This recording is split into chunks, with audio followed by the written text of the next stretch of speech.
Imagina isso. Uma menina de 8 anos, sorridente, com um dente na frente faltando, sai de um abrigo para sem-teto em Washington DC levada por um homem de 51 anos que a família chamava de Dr. Tatum. Ela nunca mais foi vista. Ninguém percebeu que ela tinha sumido por mais de 2 semanas.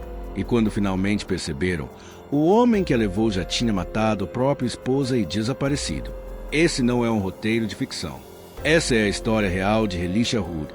E até hoje, mais de uma década depois, ninguém sabe onde ela está. Bem-vindo de volta ao canal. Hoje a gente vai contar um dos casos mais dolorosos e mais esquecidos dos Estados Unidos. O de uma criança que o sistema inteiro deixou escapar por entre os dedos.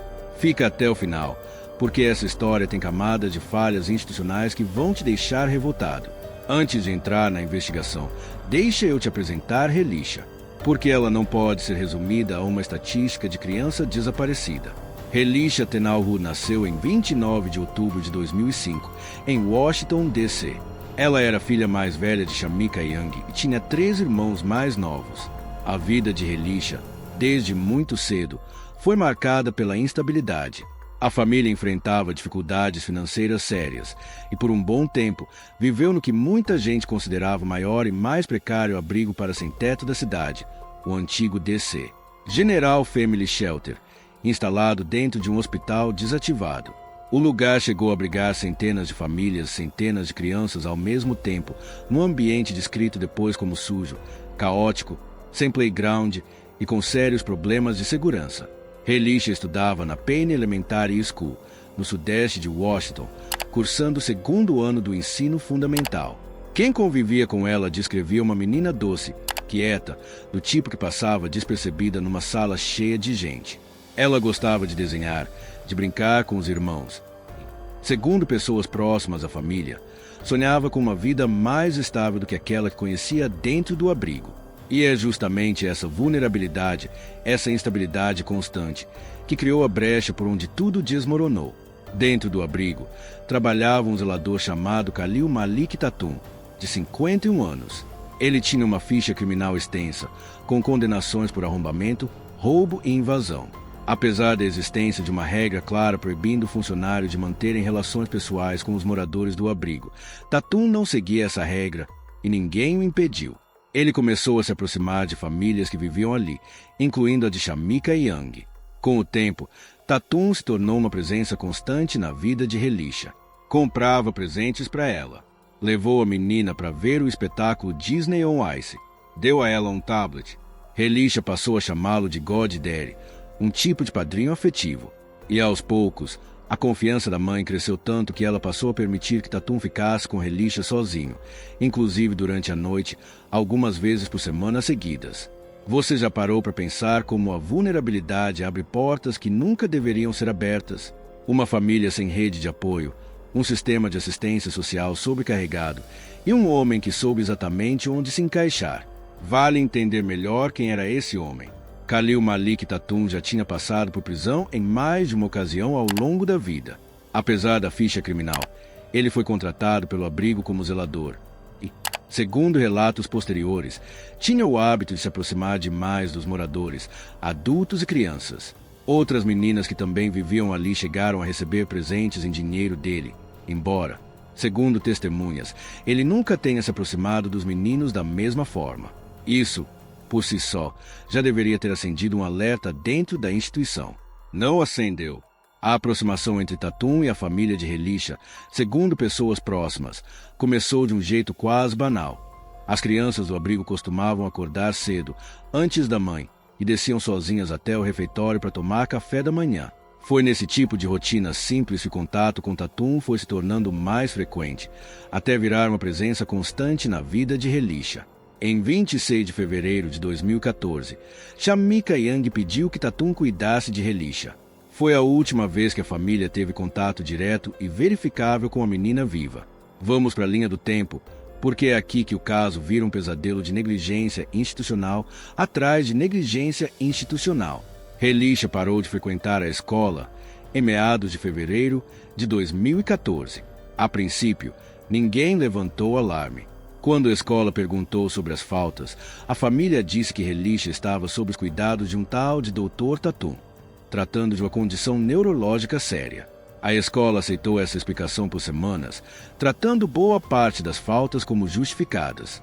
No dia 1º de março de 2014, câmeras de segurança de um hotel Holiday Express, no nordeste de Washington, registraram Relisha caminhando ao lado de Tatum por um corredor. Essa é, até hoje, a última imagem confirmada da menina viva. Passaram-se dias. Depois, semanas. Relisha somou mais de 30 faltas na escola. Em 5 de março, Shamika Young compareceu a uma reunião de pais na escola para tratar das ausências da filha. Mas o que exatamente foi dito naquela reunião nunca ficou completamente claro. Enquanto isso, o irmão mais novo de Relisha, que também estudava na mesma escola, não tinha faltado nenhum dia. Só em 19 de março, quase 3 semanas depois do último contato confirmado, assistentes sociais foram até o abrigo tentar localizar o tal Dr. Tatum para confirmar a condição médica de Relisha. Não havia nenhum médico com esse nome. Ninguém no abrigo jamais tinha ouvido falar de um Dr. Tatum. Existia, sim, um zelador chamado Khalil Malik Tatum. E ele já não aparecia mais no trabalho havia dias. Foi só nesse momento que o alarme, finalmente, tocou.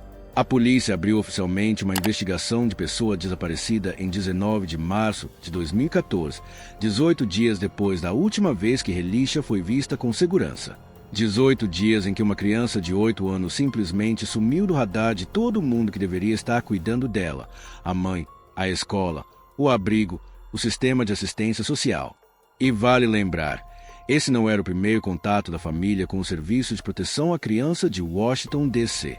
Havia um processo ativo no momento do desaparecimento e outros 3 processos anteriores, alguns datando de 2007, envolvendo alegações de alimentação insuficiente, negligência médica e supervisão inadequada.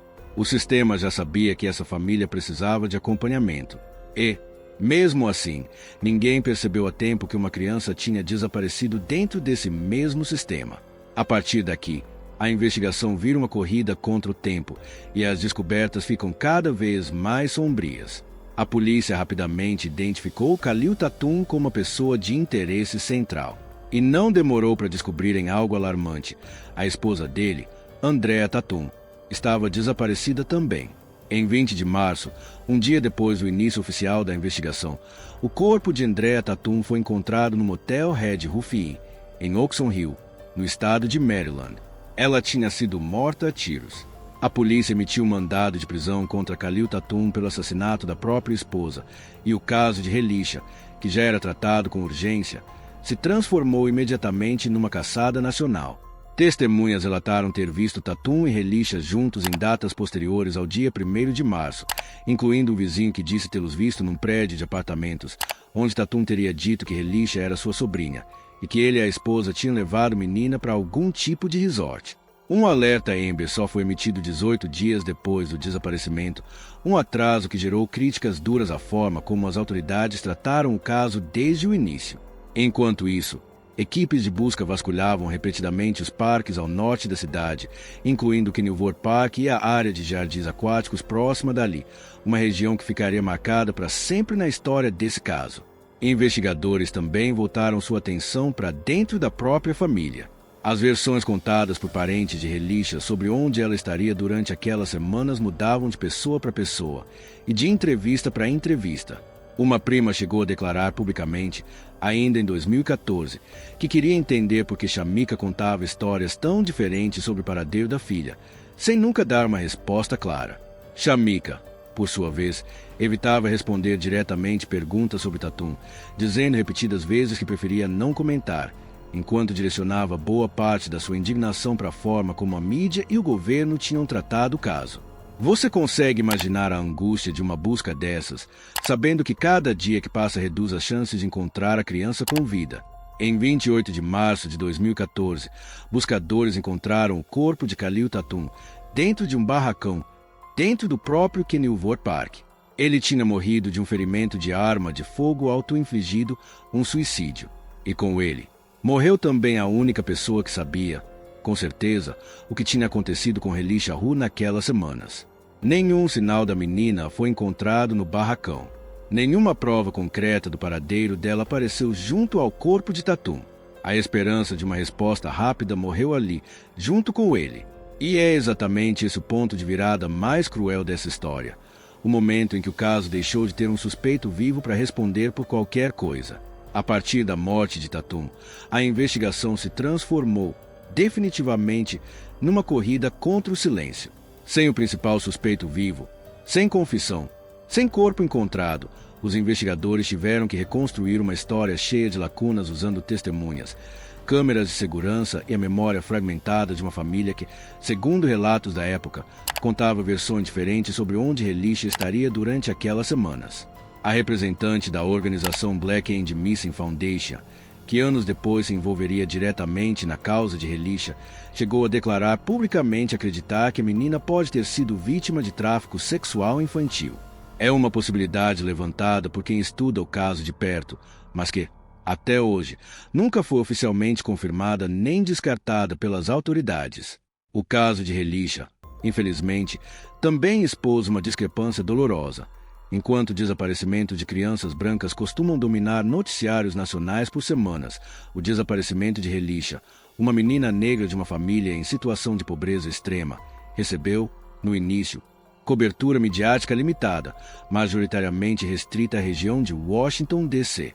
Essa disparidade gerou críticas duras de organizações que defendem que crianças negras desaparecidas recebem sistematicamente menos atenção da mídia e das autoridades.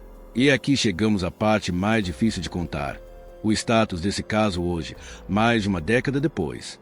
Relisha Hood nunca foi encontrada ponto nem viva, nem morta. O caso permanece oficialmente aberto como uma investigação ativa dentro do Departamento de Polícia Metropolitana de Washington, D.C., sob responsabilidade da Divisão de Grandes Casos.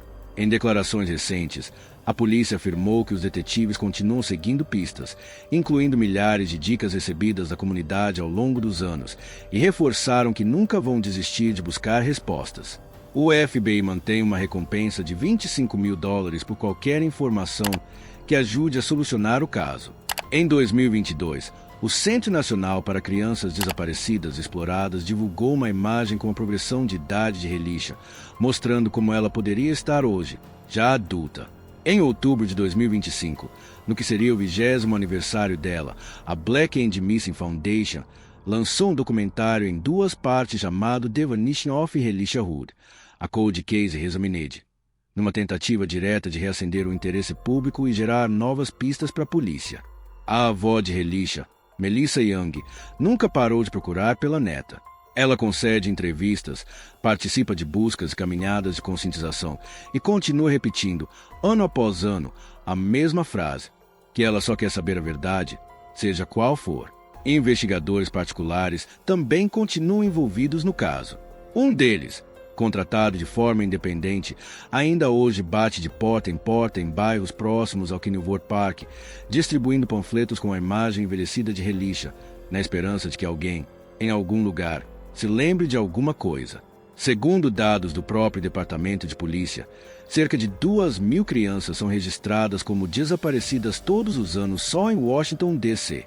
Relisha é uma entre milhares, mas o caso dela, pela quantidade de falhas institucionais que expôs, virou também um símbolo.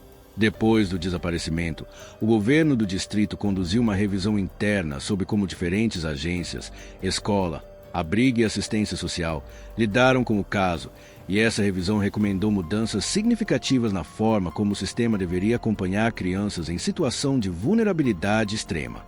O antigo DC, General Family Shelter, o mesmo onde tudo começou, foi definitivamente fechado em 2018, depois de anos de denúncias sobre as condições precárias do local.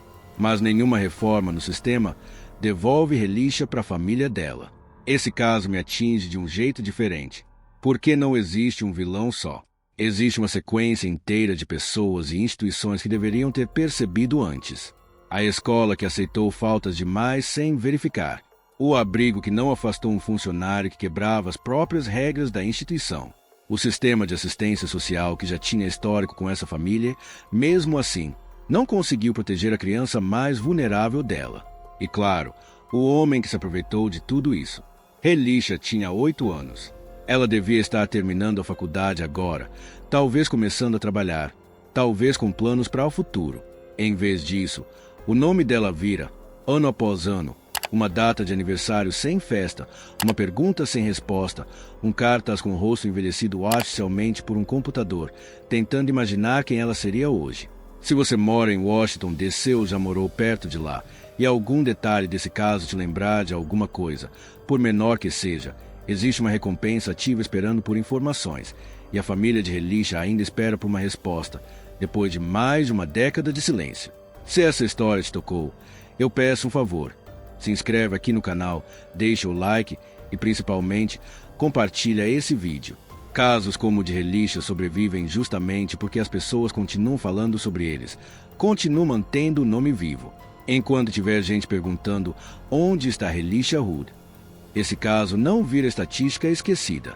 Deixe aqui embaixo, nos comentários, o que você acha que pode ter acontecido com ela.